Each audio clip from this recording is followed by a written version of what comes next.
ولسمشر غني یو ځل بیا تازه حکم صادر کړ چې د ګڼو افغانانو غبرګون یې له ځان سره درلودو. ملګرو، ولسمشر په دې ښه پوهیږي چې څه وکړي او څه ونه کړي، ځکه له صحنې څخه له نږدې لیدنه کوي. خو خیر، دا سیاست دی او زموږ ګڼ شمېر افغانان په دې سیاست بیا نه پوهیږي.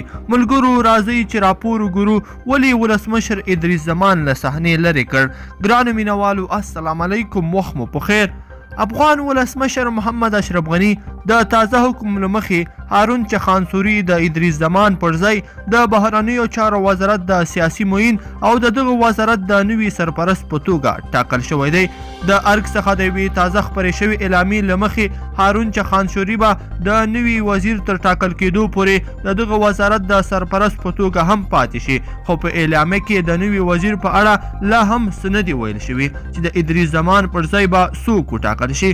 په اعلامیه کې راغلی دی چې نوی سرپرست وزیر هارون چخانسوري به د خپلې دندې پر مهال اصلاحاتو د بهیر مشري هم په غاړه ولري او مکلف دی چې ټول کارکوونکي ارزیابي او ګمارنې وکړي.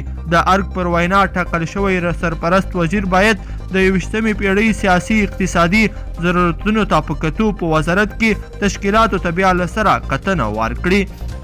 د چخانسوري وړاندې ادریس زمان د بهرنیو چارو وزارت سیاسي معین او سرپرست وزیر ټاکل شوی و، خو نن یې پر ځای هارون چخانسوري اعلان کړی شو. چخانسوري هم د ادریس زمان کارونه ستایلي دي او ژمنه یې کړې ده چې د هغه له لوري پیل شوي اصلاحات به روان وساتي. ادریس زمان هم د ارګ پریکړې ته په احترام سره نوي سرپرست او سیاسي معین هارون چخانسوري ته په ټویټ پیغام کې مبارکي ویلې ده او ویلې دي هیله ده چې په خپله دنده کې د هیواد لپاره په دغه وزارت کې اصلاحي کارونه روان وساتي.